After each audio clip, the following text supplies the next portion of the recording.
Now you just mentioned that. What is your ministry doing about that? Because over the weekend, when we saw all of that on the internet and people were complaining, well, we followed your tweet on that. But after you tweeting about that rape, gang rape of that young lady in in Eastern Nigeria, what have you done?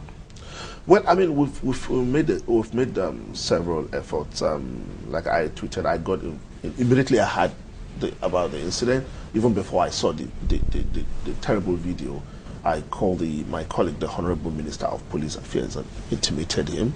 But he will need to get in touch with the security forces responsible for that area to find out what really happened.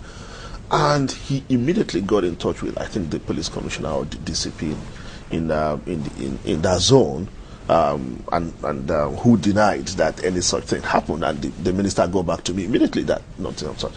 Then my friend, the chairman of National Human Rights Commission, Chidi Odinkalu, got in touch with me, and since then we've been working on this. I also got in touch with the vice chancellor of AFSU. I spoke with him. He also denied that any such thing happened on his campus, and actually challenged that if anybody had any contrary evidence, should make such available. So, but for me, the argument is the investigations continue. We will continue to work on this. As a matter of fact, I plan to visit Abia next week. But the point is, we can continue to argue about where it happened, whether it happened in AFSU or it happened in Imo or it happened in elsewhere. The most important point is that a Nigerian girl has been brutally violated and humiliated on Nigerian soil by Nigerian men. And for me, where it happened is immaterial. It's a responsibility for the police. And I must tell you that I saw a response in one of the newspapers by a group of people from the eastern part of Nigeria, almost saying that it's not a new thing. And I must say I'm personally embarrassed.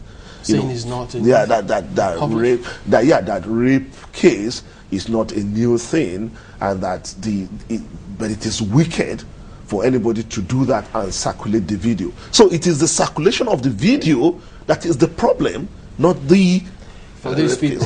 Yeah, I mean, it is really amazing. I think it's absolutely. Well, if given that it's not a new, that it's not a new thing, but for the fact that we're going to see a minister talk about it, and even the police affairs minister and people in government are talking about it, are we likely to see a kind of collaboration between those in government and other NGOs and Nigerians who have always come forward to fight against such things in our society, that at the end of the day that kind of collaboration will really be forceful to the extent that we'll get to see all of that disappear from our polity? Well, certainly we will have to continue to, on this particular case.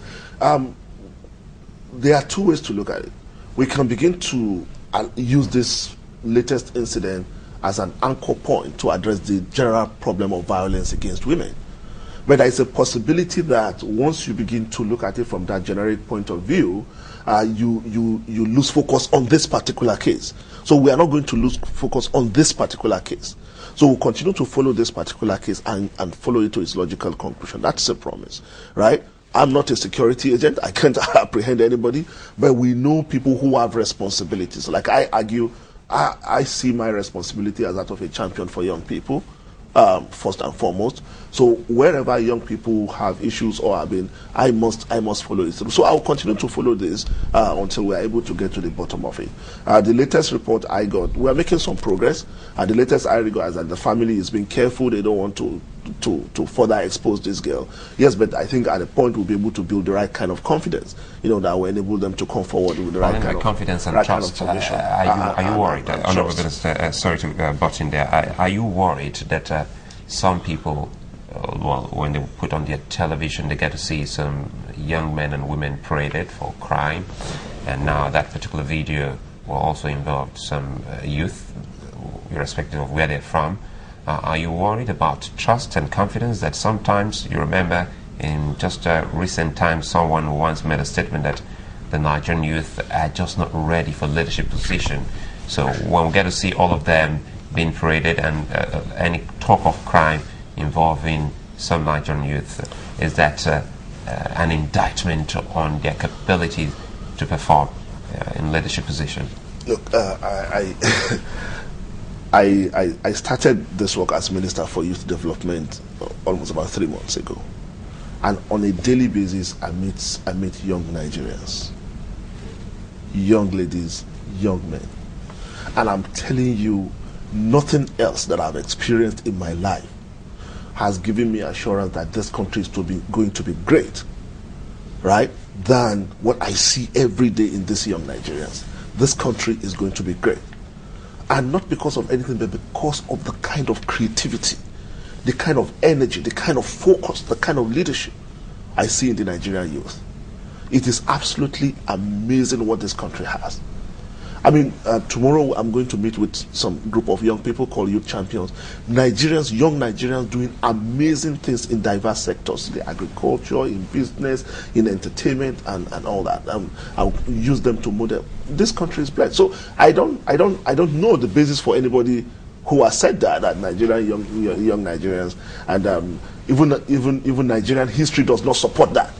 I mean, there is sufficient evidence in Nigerian history that shows that young people can provide leadership and are able to provide leadership. And that's why we are changing we are saying young people, the youth are not leaders of tomorrow, they are leaders today. And they are actually providing leadership today. I'll give you a quick example.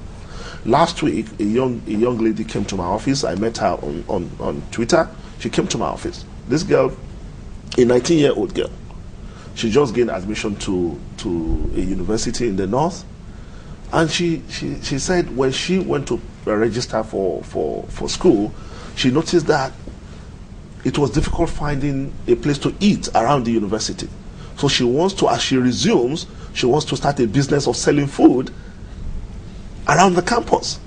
A 19-year-old girl, I think it's only a Nigerian that can think like that. So and I was excited, and I called the relevant department to give support to the girl. So what I'm saying is that when you create the platform, when you create the opportunities, the Nigerian spirit in the young Nigerians can propel them forward to do things.